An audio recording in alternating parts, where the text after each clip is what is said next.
My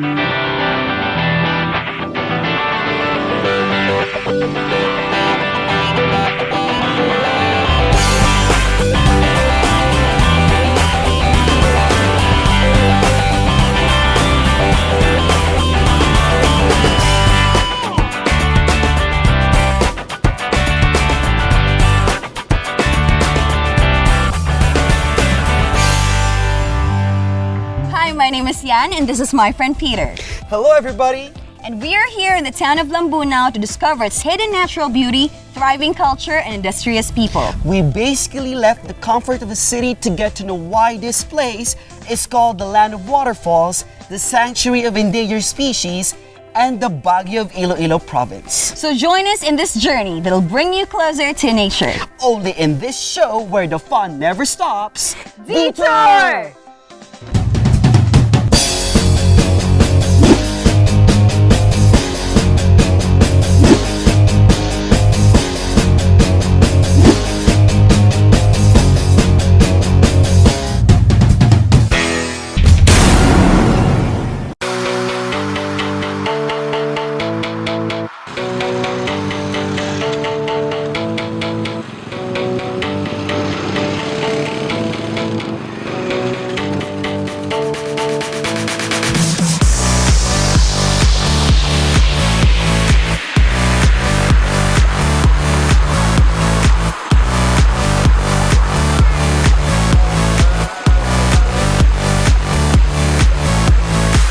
It only takes a 1-hour drive from Iloilo City to visit the lovely town of Lambunao, Iloilo.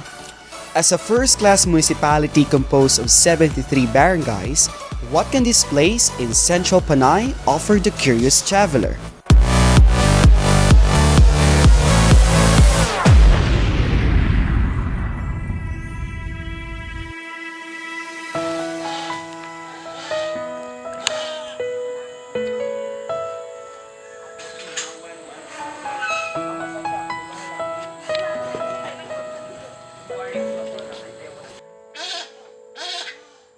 Lambunao is considered as a key biodiversity area in Western Visayas. That's why you get to see rare and unique creatures of nature. Lambunao is a sanctuary of endangered species because of its rich natural resources and abundant biodiversity. That's why it is not a surprise that when you come over in this beautiful municipality, you'll get to encounter different animals and plants. And I'm excited because we're here in Mariat Conservation Park. It's the one place that you shouldn't miss because it takes care of endemic animals of the Visayas for their preservation. This shelter for endangered species has been here for 2 decades now. It is managed by the West Visayas State University College of Agriculture and Forestry. So the Mariat Wildlife Conservation Park started when the chair of the International Union for Conservation of Nature, Pigs, Peccaries, and Hippo Group, the late Mr. William Oliver, came here to see whether the College of Agriculture and Forestry is a suitable place for the captive breeding program in which they envision to place on Panay Island. A memorandum of agreement was conceptualized and it was signed that the College of Agriculture and Forestry will be the custodians for the threatened species. The conservation park continues to rescue, rehabilitate, and breed these animals so they will not face extinction. And when the right time comes, they will be returned to the wild where they truly belong. So partner Yan, it feels great to be here because one of the things I look forward to in visiting Lambunao is the prospect of seeing wild deer that I only happen to see on TV. And the Visayan white-spotted deer are actually considered endangered and can only be found in Negros and Panay. But luckily, some of them are here.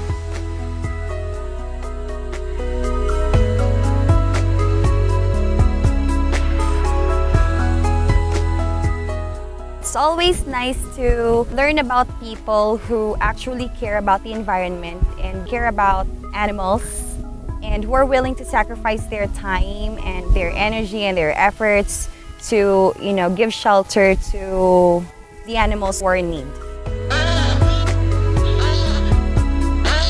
Only a few of these Visayan right hornbills are left in the rainforests. Since it takes about 9 years before they reproduce, deforestation and hunting had greatly lessened their population. This is such an amazing experience. Right here, right now, as you can see, there are plenty of Visayan Rit hornbill at my back, and I'm holding the food that they're gonna feed them. So basically we have here banana, we have papaya, and some sort of meat, and I'll try to feed them and witness how it's done.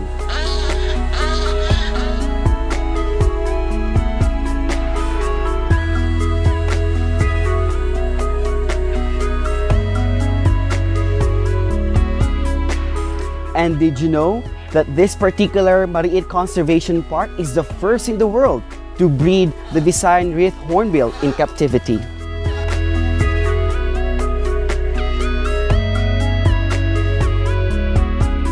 I think the Mariit Conservation Park is a great venue for us to see how we can contribute for sustainable development. It also reminds us of performing our duties as God's stewards of nature.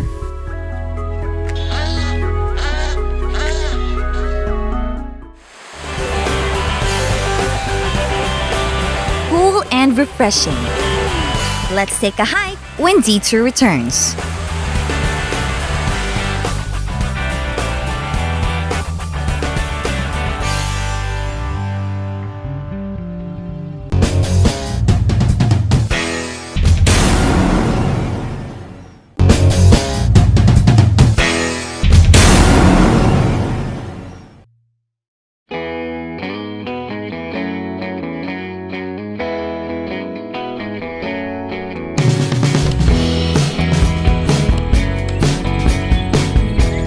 Lambunao, Iloilo is one of the forest-edge municipalities surrounding central Panay mountain ranges. Situated 576 feet above sea level, Lambunao is dubbed as the Baguio of Iloilo province. And hidden in its lush and cool mountains are wonders that nature lovers would like to explore. Yes, you've got to discover the many waterfalls that will unfold right in front of your eyes.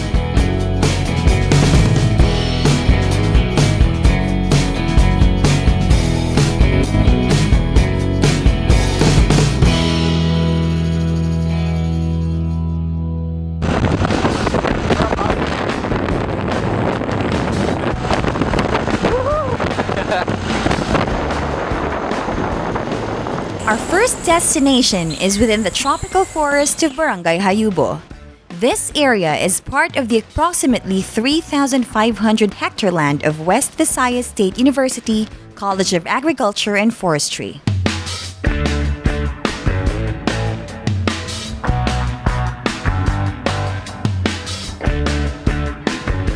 Finally, we're here at Montilano Falls. This serves as a water source for the people living in this community. And this place is dubbed as one of the best tourist destinations this town has to offer. And since we've already seen the falls, now it's time to check out where the water is coming from. Let's go!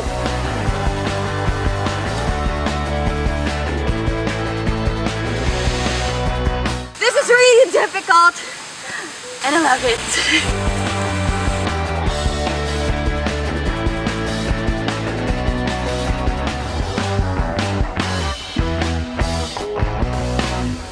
One step at a time, travel buddies, one step at a time. The mountain was steep and was wet and slippery, but then I believe that nothing great ever comes easy. Just because something is difficult doesn't mean that you can't stop and appreciate the beauty around you. So partner, after all the hard work we've been through, this is it. It's all worth it. So this is actually the water source of Montillano Falls, and the atmosphere here is a lot cooler than the other parts of the mountain. I totally agree. I can also feel that, partner. Anyway, this is actually part of the 1,000 hectare eco park in this community. And we also got lost along the way, but Yeah. we love it!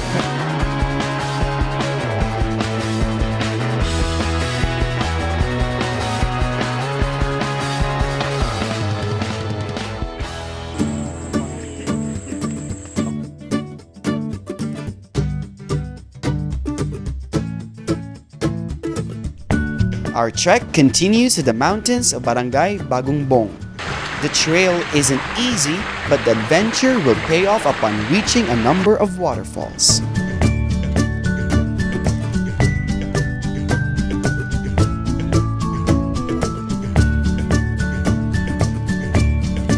Plunge into the cascading waters that will take away all the exhaustion.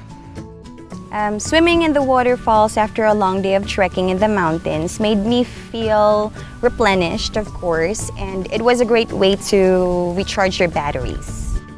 Swimming in one of the falls was a time for me to rest and a time for me to also relax. I really wanted to enjoy nature, and basically in that particular moment, I really had an opportunity to experience what Lambunao has to offer.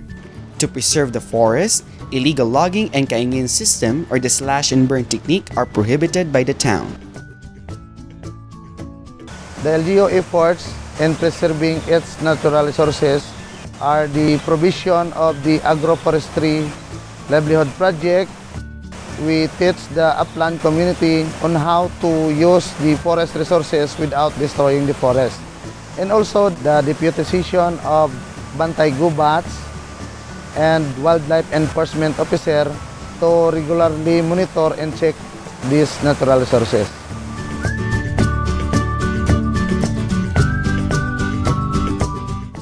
Sa una, ako nagakaingin man kag nagapanguring, parang mabuhi lang. Sang pag-abot sang bulig sang banwa sa pagprotektar sang kabukidan, nakatuon man kami sang pagpangabuhi nga waay sing pangguba sa kabukidan. Nakatuon man kami sa pagpananom sang lanot, kape, kag iban pa mga potas nga pwede namon makuhaan sang amon nga pangabuyan. For the trek, make sure to coordinate with the Bantay Gubas for your own safety. And if your legs need rest from all the hiking, you can be served with a Duyan Express. Who wouldn't love this ride?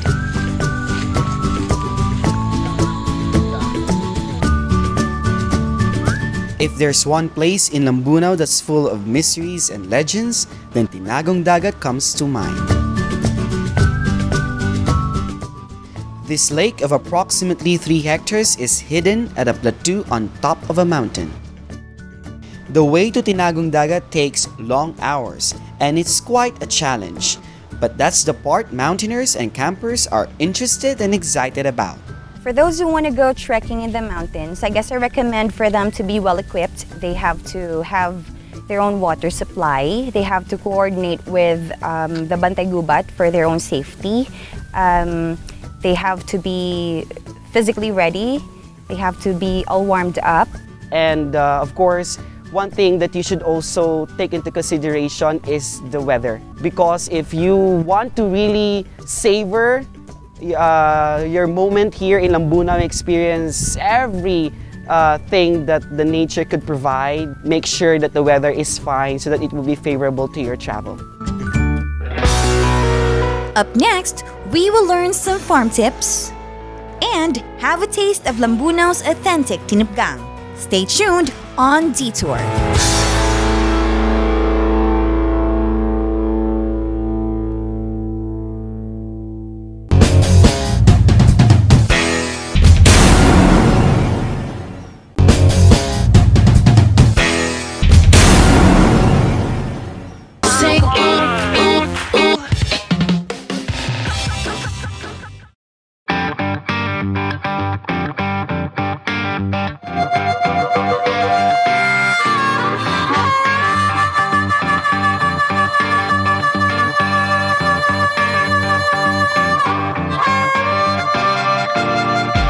The Lakatan banana is Lambunao Iloilo's specialty product.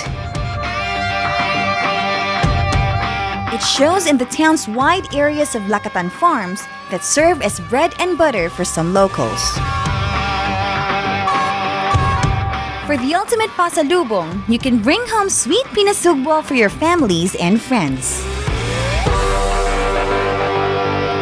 You just gotta have the best tasting bananas of Lambunao.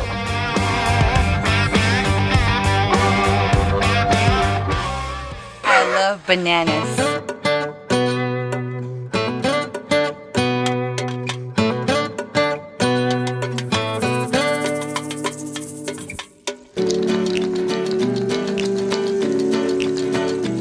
There's no doubt that agriculture thrives in Lambunao. Residents are doing all the strategies to make the most of their fertile soil.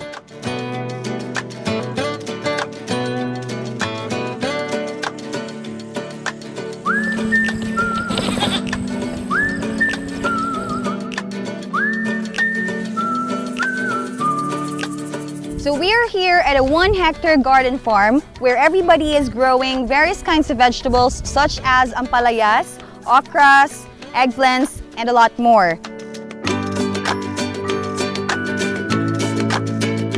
Say hello to my mama radish and 2 baby radishes.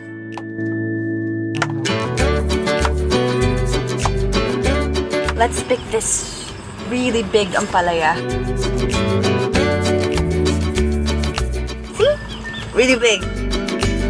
Now let's meet the young farmer.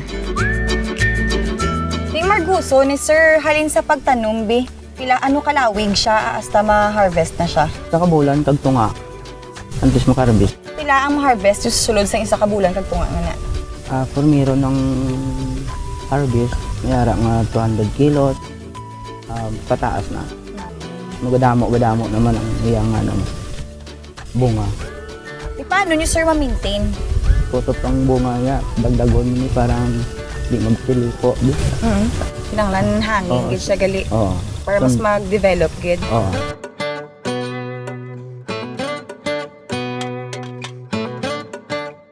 If you want to succeed in life, you have to be big and strong as my friend here. You have to have strong arms like Manong and you have to stay hydrated like me.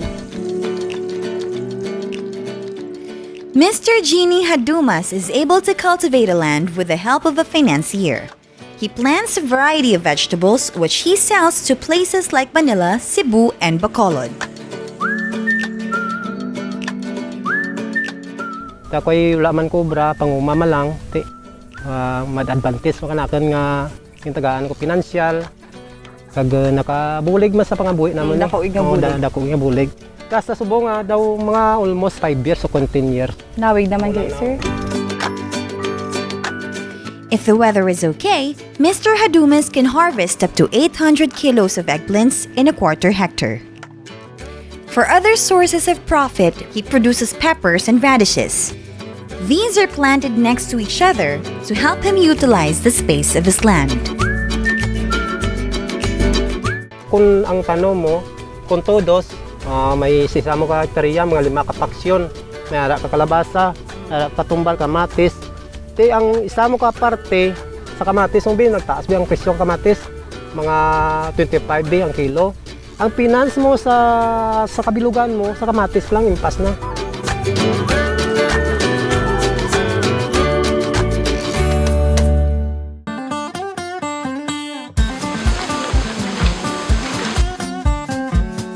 I'm surprised to know that some solutions to common illnesses can just be grown in the backyard. Nag-start kami kay gin-invite kami sa ATI or Agricultural Training Institute nga mag-training about herbal. So kay gina-promote nila about ang organic nga agriculture kag ang use ang aton mga local nga siya medicinal plants. After sang training din tagaan nila kami mga samples ng mga potting materials like sang basil nga ini and mint. Isa lang ka pot nga ginhatag nila. Nag-start kami dira, ging cutting sila namon. Kag dira kami nagpadamo. This is lemon basil, and of course it smells like lemon. And this is known to be good for common colds and is also a good antidepressant. They use vermity to water the plants. It's made of worm waste that serves as a natural fertilizer.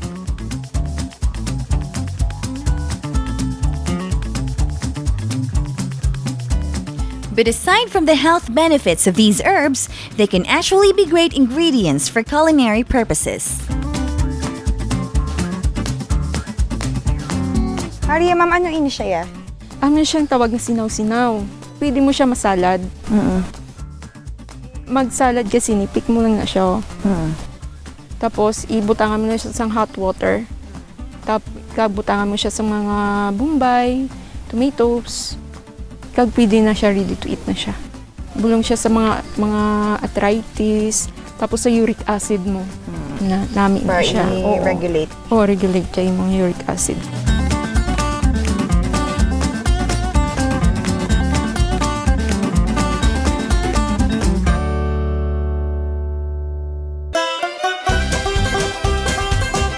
If you are looking for a meal that's an original in Lambunao, then tinipgang is for you. Make this cuisine with either the use of local leaves like lupo, anunang, kulitis or spinach, and malunggay. Hi, I'm with Mrs. Rodora Losaria, and she's going to teach me how to make the famous tinipgang. But before we start, pila ka naman ka-years na nag-uubra sang tinipgang? Siguro since I retired and my work, mga 18 years. 18 years Sa mag-focus na. ako sa sulod sang balay, nga when ako nag-work sa gwa, amo nag-prepare ako sa mga food sa mga kabataan ko. Sang pag-learn mo, ubra, sang tinipgang, bago ni siya nga dish or natunan na ano mo lang gid? Ako lang gid ako ang nagkwansini, naghimo-himo lang sang recipe. So ang tinipgang, ma'am, may relevance siya sa culture sa Lambunao. Yes. Kaamo ni ang paborito nga ginakaon sa mga Lambunao noon, lalo na ang mga senior citizen nga hindi nakakaon sa mga putahe. That's why amo lang ang ginakaon nila ang vegetables. More on greens. Yes, red leaves. Alright, so first nga ingredient natin is Ang lupo. Lupo. Lupo nga ni. Dason ang lupo hugasan 3 times para nga maglimpyo. Din patuloon nga wala na tubig. Then after that, i-mix ang mga ingredients. Now it's time to place the other ingredients like tomatoes, garlic and onions, a bit of salt, and Mrs. Losaria's secret ingredient. Put in the egg yolks and mix everything thoroughly. Very simple, no? Kag not ang ingredients na it's not so expensive. Alright, so we've already mixed all the ingredients. So now we are going to put it in the steamer.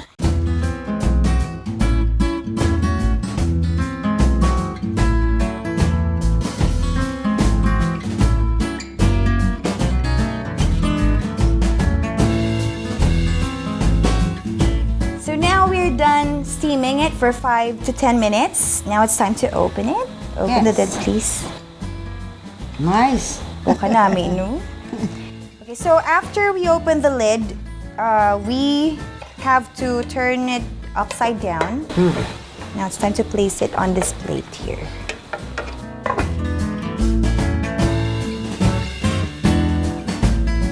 Wow. Ang ining tinipgang pwede ni makaon sa breakfast, sa lunch, and even sa gabi, supper. Pwede ko naman matilawan. Okay? Okay.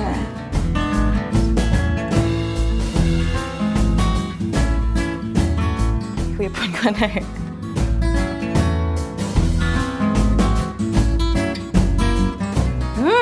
Namit. Really? Pwede isa pa? Yeah, hindi ka sa side.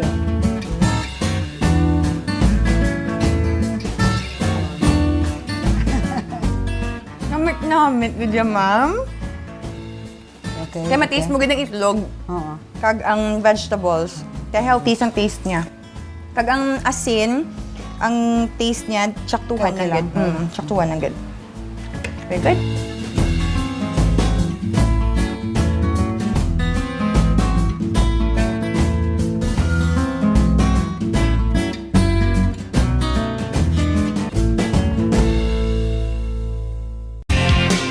From traditional livelihood to current community enterprises.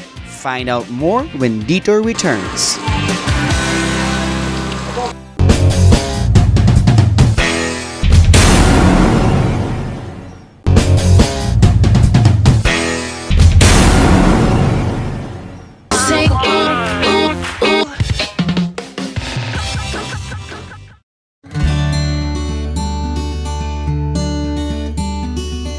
In the town of Lambunao, Iloilo, locals are able to continue a livelihood passed on to them by their forefathers.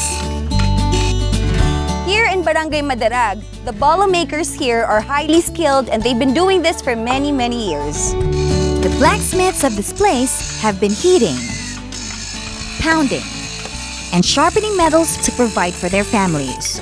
It's admirable how they endure the long and tedious process of making the bolos. Mr. Neil Pahermo has been in this work for 20 years now. He can produce about 14 bolos a week. Ano ni Sir kadako nga bulig sa inyo pang adlaw-adlaw? Tiyang good gid mamabulig naman amo sa adlaw-adlaw tanan. May ginabulaan kami ka nga obra, may income kami mo. I think sa iba tanang barangay, wire tandat obra sa mudat lad nga sinimana adlaw ja wire amo tamo adlaw-adlaw obra kami depende tanang nimo sa pag-obra mo. Sa pisanon sang tao. Kung pira imo masapar amo larang imo. Ay ko tamad ti mo, way ka matingkam. Ano klase kahoy ni Sir yung ginagamit nyo sa kalaptan? Bali, ipil-ipil ni mamang ginagamit namon sa pulo. Kaya kung iba nga kahoy, hindi man durable mo. Mabuka man tanang ko ibang kahoy gamitin mo. Kinanglan ipil-ipil gid ay mapos kag bakod. Women participate by doing the finishing touches for the bolo cases. They bind it with rattan, which also serves as a design.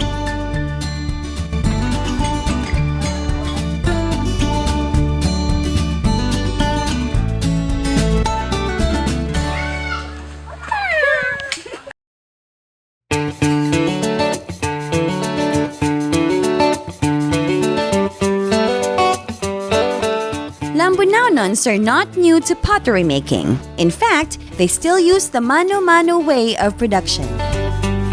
Mr. Marjan Hanolino has been helping his family in the pottery business since he was 7.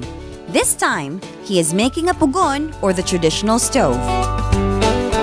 Una, gakot-kot kami sang duta nga balas. Tapos ginasimbog na mo ang pula na balang amo na tawag nga pi-pi. Nasimbog na mo na kaglapakon. Tapos na mo lapak, ginasimpon, ginamix nga mag-aamo ni sini. Magpino, gid siya. Magpino, nga daw clay. Marjan then taps the clay a few times. This process is called pik-pik. It helps the clay form a cylindrical shape. Pila Sir ka pugon na matapos nyo sa isa kaadlaw? Kung sa isa kadlaw, kung humanon din siguro, 30 lang po persa ko siguro. Kaya depende mo, iban di sa amon, madasig mo gubraw.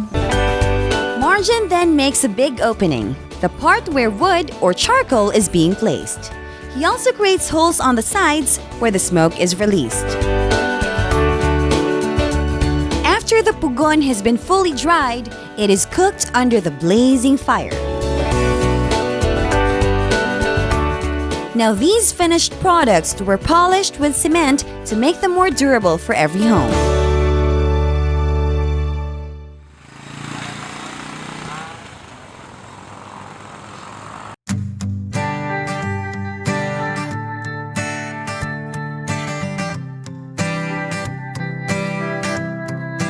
This is the Italian Village. It's a project by the Italian government for Lambunao Nons who lost homes to Typhoon Frank in 2008.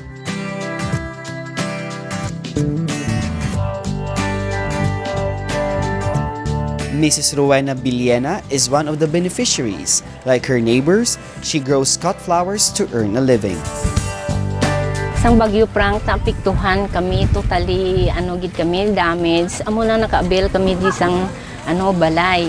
Di subong, amo na amon nga pangabuhian na lang, pananong bulak.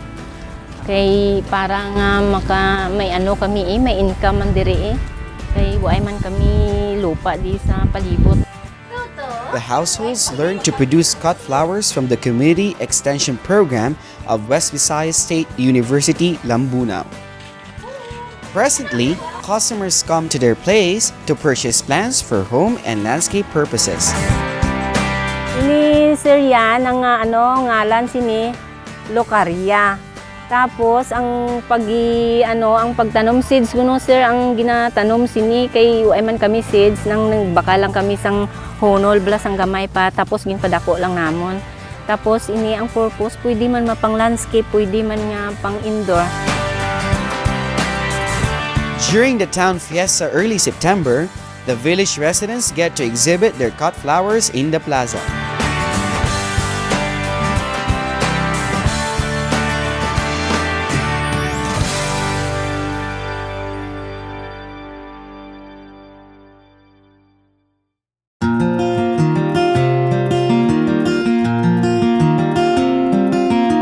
If you want to witness the skills of locals when it comes to garment making, then head to Lambunao's Production and Training Center.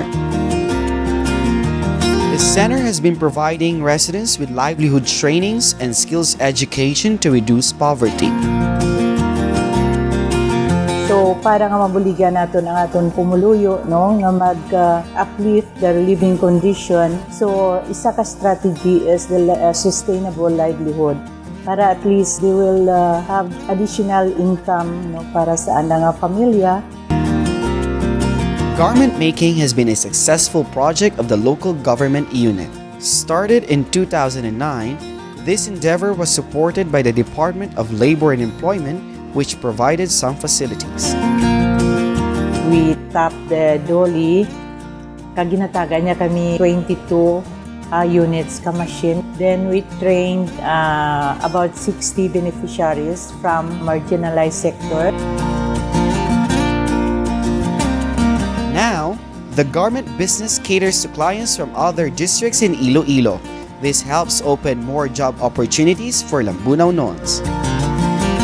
During sa congressional meet sang mga sa DepEd, diri na sa amon nagapatahi sa mga uniform. So, medyo na-sustain namon ang amon sa garments namon. So, ara daw parang na-institutionalize na namon kag ang nagaobra gadamo na dira. Whether you want to get your uniforms done or jerseys printed, Lambunao Iloilo is at your service.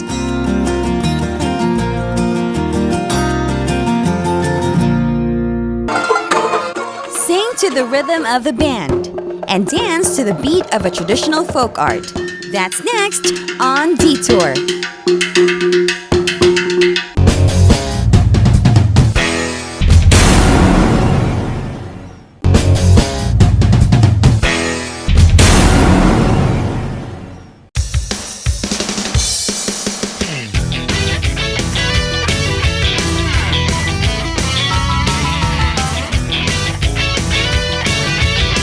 Hiking is a fun way to truly discover Lambunao, Iloilo.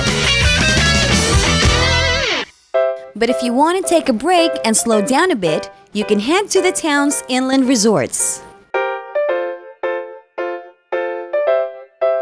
Take a dip in the wide pool, relax, and just enjoy the kid in you.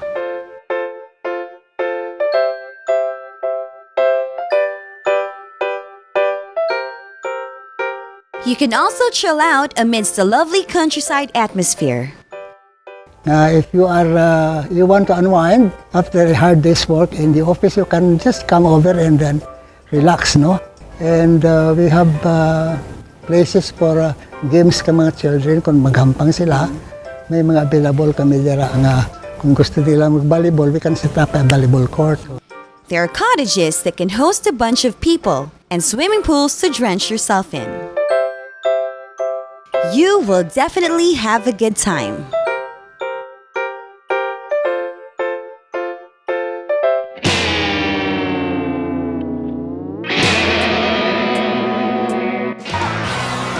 The speed,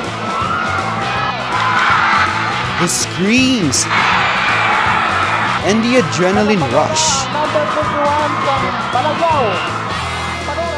Horse racing events in Lambunao, Iloilo have been an exciting recreational activity.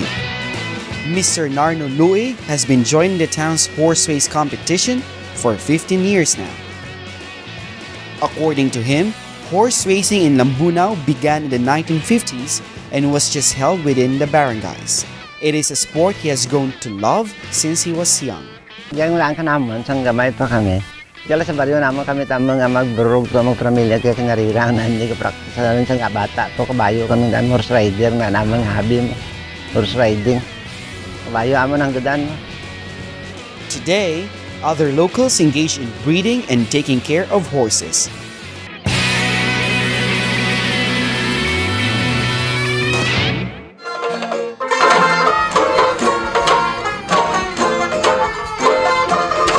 Nowadays, we mostly listen to modern music, but it doesn't hurt to jam with feel-good folk songs. I'm with the Rondalia Band. These guys are probably the musical legends of Lambunao. The band has been playing since the 1970s. Some instruments they use were crafted only by their own hands. Chavo buddies! That was an awesome performance coming from the string band here in Lambunao, locally known as the Rondalia Group. So they've been playing for years already, and they have been entertaining people during certain events like weddings, baptism, fiestas, and what have you. And here with us today is no other than the leader of the band, Nong Carlito. Pwede mo ma-introduce ang imong mga members sa ila instruments na ginakaptan subong? Edwin Arsenio sa banjo, Ronnie Bigo sa gitara, Antonio Galyaron sa baho, ako sa banjolina, Ramon Lipalem sa violin, Norberto Ahino sa banjo. Nung curious kami nga mabalaan, sa diin ginagsugod ang amuning pagtukar nyo. Daw man sigma lang nga may talento te nagatukar kami dason kuan kami grupo lang. Kaya nakita yung talento nga do palariho, tapos sa grupo-grupo kag dira ninyo nagblend na lang kamo bali. Tapos nung may mga obra pa kamo bala or amo lang gini inyo obra nga gatukar lang gid. Ako saan man lang kami mo may obra kami nga sa amon panimalay. Kung i-request kami amo ra pag go naman. So kamo nung open man kamo bala nung sa pag-recruit sang bag-o nga mga members. Kinakuan gani kami ni Mayor nga kung may mga bata nga ma-interesado, tuluan nyo para sa orihe nga waay din kamo may gasunod.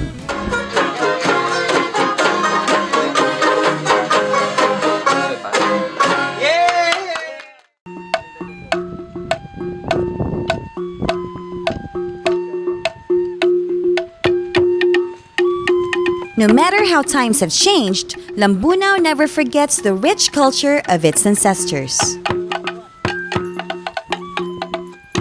This is the Binanog dance. It is a traditional courtship dance of the Panay Bukidnon tribe, an indigenous group living in the mountains of Lambunao. To preserve the legacy of the dance, Lambunao celebrates the Binanog Festival every second Sunday of January. It features a tribe competition participated by students in the town.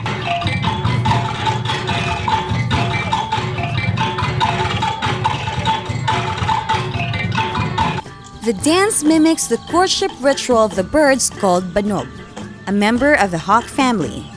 Legend says it started when the Bukidnon people observed that the hawks were taking their chickens. They followed the hawks and got fascinated by its flying patterns and how the male hawks would chase the females.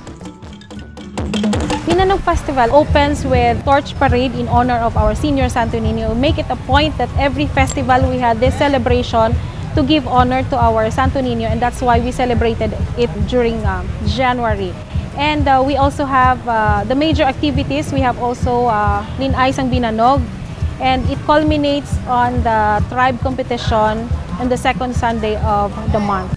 Partner Yan, I feel like I'm a leader of an indigenous group wearing this attire. How about you? I just feel fabulous. That's great. And at this moment, we're going to learn a cultural dance which originated from Panay Bukidnon. And this dance is going to be taught to us by The Lambunao Binanog Performing Group. Bring it on!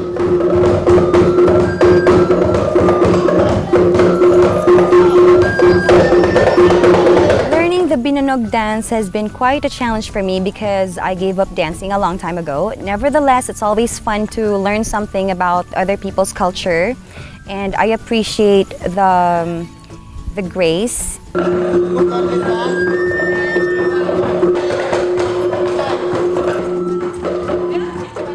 really appreciate the fact that the students were really eager to teach us the dance step. It looks easy, but in reality, when you actually perform the dance steps, they were all very difficult. So it's not just a typical dance that you get to freely create your moves, to freely create your actions. In the Binanog dance, you have to observe the correct steps because you represent the culture of the Panay Bukidnon.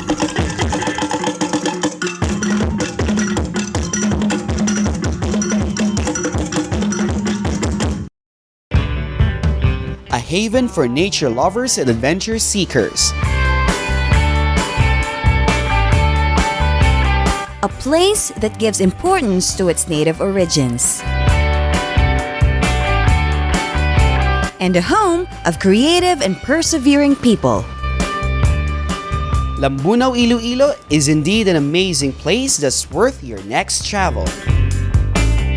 Punta kayo rito dahil yung bahay namin ay truly first class in terms of mga tinatawag natin na natural wonders na ikagagalak ninyong makita, mapuntahan at ma-experience.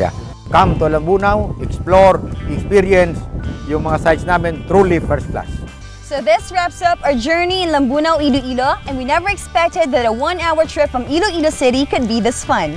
Exactly. It's truly worth it, especially with nature and people you get to encounter. So join us next time only in this show where the fun never stops. As we take you to a more fun route under the sun, Detour!